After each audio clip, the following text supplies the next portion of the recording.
Good morning, followers, friends, and family. Dr. Jimmy Henderson again, cognitive scientist. Uh, in my studies, I specialize in the subconscious mind, subconscious program, subconscious imagery. And dreams fall into this category. In other words, I do a lot of dream interpretation and dream work. There are different types of dreams. Some are just a replay of what you've experienced during the day, but some are actually quite symbolic. Those that have been there a while have gone into your subconscious mind, have been retranslated into images, symbolic images, and they can provide you with a lot of insight into yourself and your unresolved issues. In other words, dreams can reveal to you stuff which is deep within your subconscious mind. The unresolved tensions, the repressed emotions, the drives that still exist and influence you at a subconscious level without you even realizing it. In other words, dreams are like windows into your subconscious mind. Your subconscious holds all your memories, your deepest pain, your secret fantasies and desires.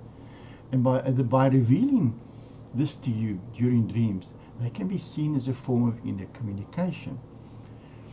Dreams are normally cued by emotion. In other words, unfulfilled emotions, unfulfilled drives, needs, even personality traits, emotional personality traits, which could be causing you inner tension or conflict, and subconsciously affecting your actions and even your long-term personality development. But in this book, I'm busy with a book at the moment called How to Interpret Your Dreams, and it will be out by the end of the year. And in the meantime, I just want to prepare you for this book. It's a full-length book. And in this book, I'll also provide you with insight into spontaneous mental imagery called SMI, which is a new, exciting new area of psychological research. This can be seen as a form of conscious dreaming, and it normally comes out in the form of what we call lucid dreams. Now, lucid dream is one which you have a little bit of control, where you can actually make decisions.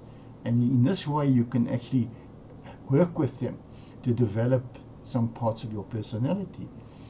In other words, learning to interpret dreams, learning to work with dreams can provide you with a lot of self-insight, self-understanding, and even help with emotional healing and your personal development and growth.